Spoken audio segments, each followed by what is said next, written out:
Today's morning coffee vinyl side. Jimmie Rodgers, Jimmie Rodgers, 1957.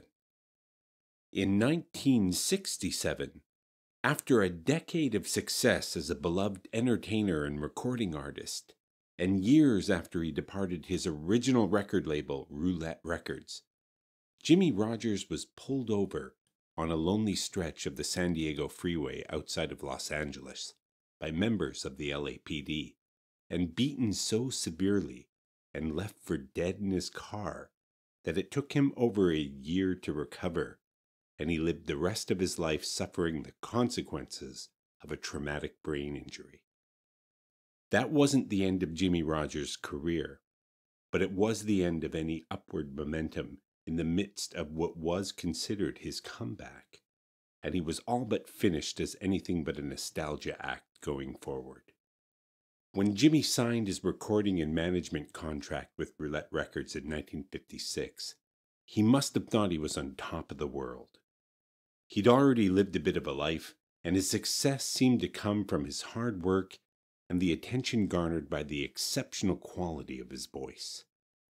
He had a voice that was equally at home in country, pop, folk, and rock and roll, which very much made him an artist for the times. And so he was. And when he signed his name to the stacks of papers that would tie him to the Genovese crime family, it was a devil's bargain. But that begs the question, did Jimmie know that he had just made a deal with the devil?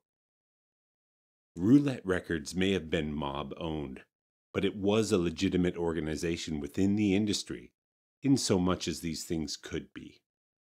Like any mob-owned enterprise, it was vertically integrated, with tendrils in production, pressing, distribution, promotion, and artist management, with every arm leveraging the other. Its main production team of Hugo and Luigi were old Tin Pan Alley songwriters and stalwarts.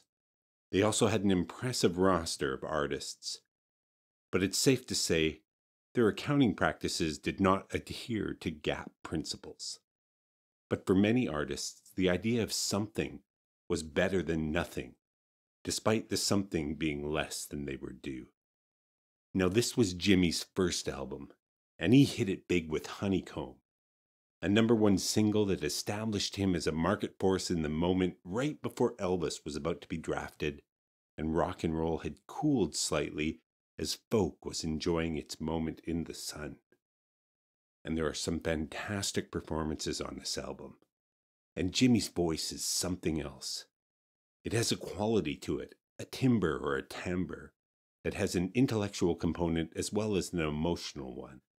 It suggests a balance between animus and anima, and makes me curious about him as an artist. My favorite song here is Scarlet Ribbons.